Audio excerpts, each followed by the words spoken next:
BEd bachelor of education YouTube channel पर आप सभी स्टूडेंट्स का हार्दिक स्वागत है। जैसा कि आप सभी स्टूडेंट्स को पता है, मैं आपको बहुत ही डिटेल में कोरिलेशन के बारे में पढ़ा रहा हूँ। इससे ठीक पहले वाली वीडियो में मैंने आप सभी स्टूडेंट्स को बताया कि कोरिलेशन क्या होता है और बहुत ही सिंपल लैंग्वेज में बताया। प्लस मैंने आपको ये भी बताया कि कोरिलेशन की कितनी टाइप होती है, डिग्री ऑफ कोरिलेशन क्या होता है। लास्ट में मैंने आपको ये भी बताया कि कोरिलेशन को मेजर करने के कितने मेथड होते हैं। अगर आपने मेरी वो वीडियो नहीं देखी है तो आप सभी बच्चों से एक छोटी सी रिक्वेस्ट है, पहले वो वाली वीडियो देखना, फिर ये वाली वीडियो देखना, आपको चीज़ें ज़्यादा अच्छे तरीके से समझ आएगी। कोरिलेशन को मेजर करने के तीन मेथड होते हैं। पहला है इसके अंदर स्कैटर डायग्राम, दूसरा है काल creation coefficient of correlation, third है स्पेयरमैन रैंक कोरिलेशन। देखिए, एग्जाम के पॉइंट ऑफ व्यू से सबसे ज़्यादा इंपॉर्टेंट अगर कोई मेथड है तो वो है स्पेयरमैन्स रैंक कोरिलेशन। तो आज मैं आपको स्पेयरमैन रैंक कोरिलेशन के बारे में बहुत ही डिटेल में और बहुत ही अच्छे से पढ़ाऊंगा। चलिए स्टार्ट करते हैं। Spearman rank correlation.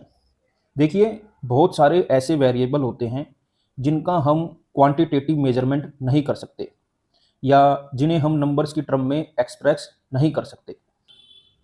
यहाँ पर क्वालिटेटिव वेरिएबल का मेरा मतलब है honesty, beauty, bravery, wisdom, ability, virtue, leadership quality. तो इन सब के बीच में क्या रिलेशनशिप है, आप कैसे बता पाएंगे? नहीं बता पाएंगे ना। तो अब सबसे बड़ी प्रॉब्लम ये है कि हम इन क्वांटिटेटिव वेरिएबल के बीच में रिलेशनशिप कैसे पता करें। तो हमारी इस प्रॉब्लम को सोल्व करने का काम करा एक ब्रिटिश साइकोलॉजिस्ट ने, जिनका नाम था चार्ल्स एडवर्ड स्पीयरमैन। उन्होंने क्या करा, एक मेथड डेवलप करा और उन्होंने ये मेथड डेवलप करा 1904 में। उन्होंने कहा कि आप किसी भी क्वालिटी को रैंक दो और रैंक के डिफरेंस के बेस पर कोरिलेशन फाइंड कर लो। उन्होंने हमें एक फॉर्मूला भी दिया है, उस फॉर्मूले के बारे में भी डिस्कशन करेंगे, लेकिन उससे पहले मैं आपको एक एग्जांपल के थ्रू समझाना चाहता हूँ कि स्पीयरमैन रैंक कोरिलेशन मेथड कैसे वर्क करता है। मान लो एक स्कूल में फैंसी कंपटीशन हो रहा है और उसमें दो जजिस हैं। अब हमें यह पता करना है कि दोनों जजिस की सोच कितनी मिलती है। तो इसके लिए हम कोफिशिएंट ऑफ कोरिलेशन निकालते हैं। यहाँ पर हमें कोफिशिएंट ऑफ कोरिलेशन निकालने के लिए Spearman rank correlation method use करना होगा। तभी हमें यह पता चल पाएगा कि दोनों की थिंकिंग में क्या रिलेशन है, दोनों की सोच अलग अलग है या एक जैसी है।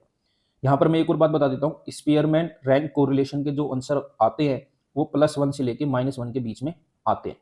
पढ़ लेते हैं। यहाँ पर मैंने लिखा भी हुआ है, Spearman rank correlation it was developed by British psychologist Charles Edward Spearman इन 1904।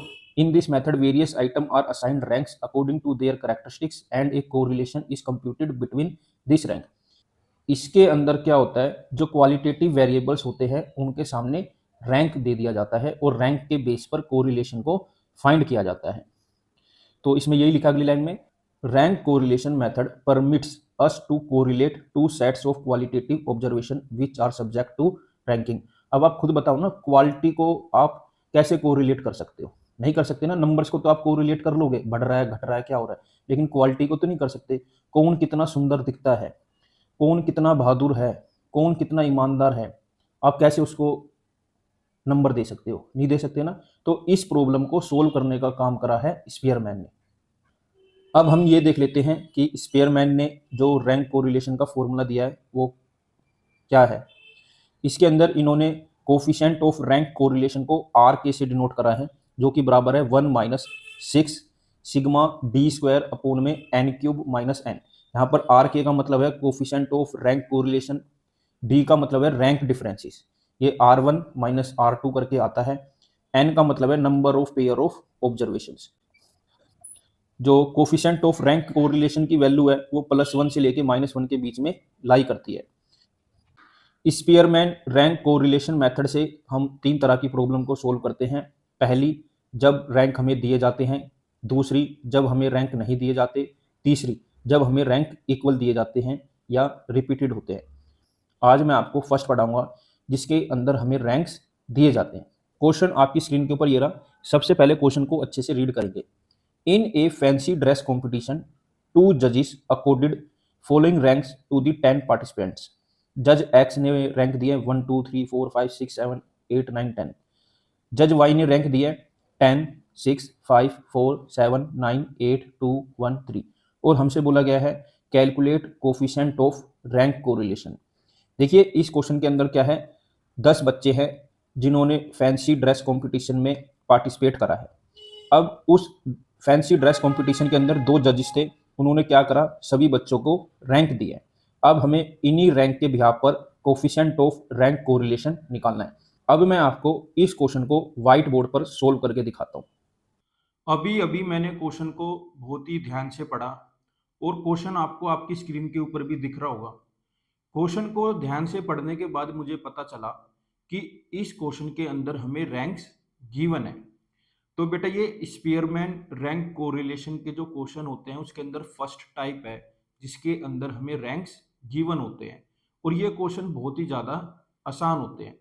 तो सबसे पहले मैंने क्या करा, जो ये फैंसी ड्रेस कंपटीशन था इसके अंदर जो 2 जजेस थे उन्होंने जो बच्चों को रैंक दिए हैं वो मैंने लिख लिए।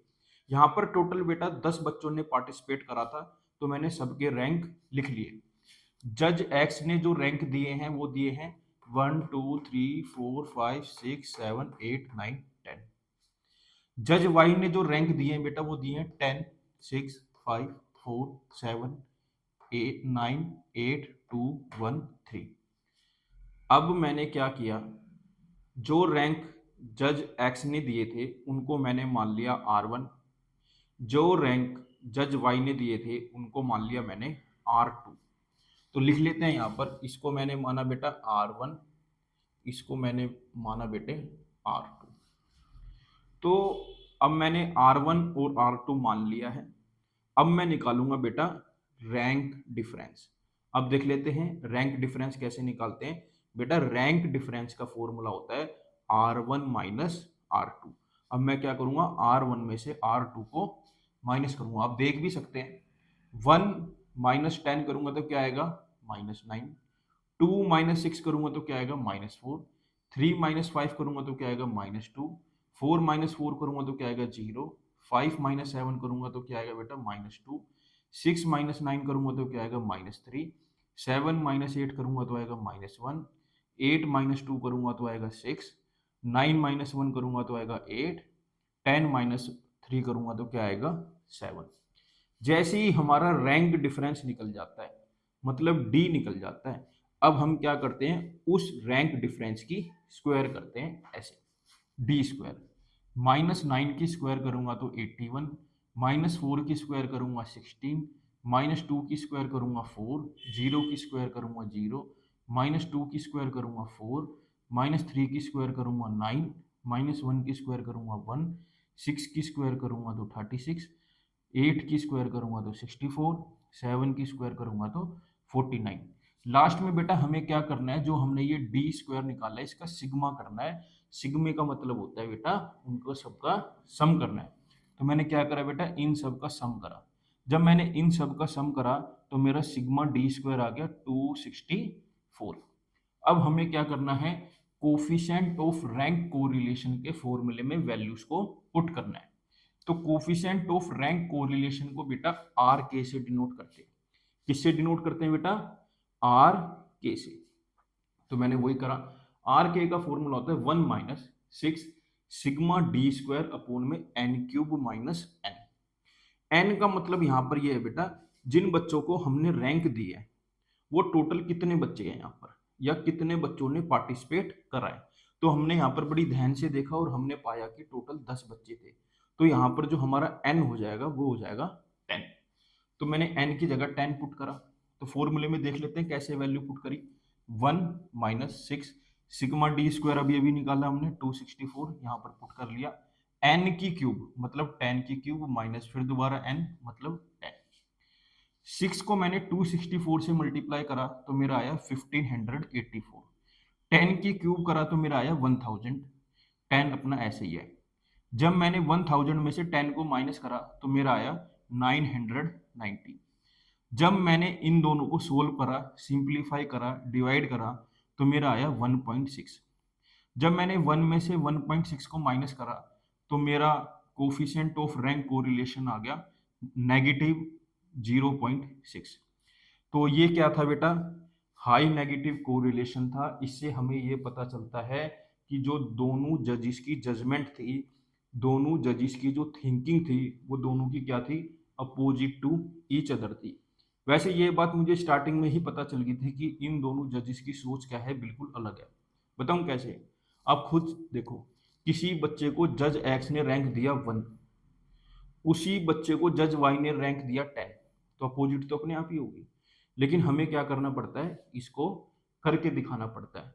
बहुत ही आसान ये क्वेश्चन होते हैं। सबसे बड़ी बात इन क्वेश्चन की ये है, अगर आपको ये क्वेश्चन आ गए, आपके पेपर में अगर 5 नंबर का ये क्वेश्चन आया है, तो आपके 5 में से 5 नंबर आ जाएंगे। मैं चाहता हूं आप एक बार इसका स्क्रीनशॉट जरूर लें।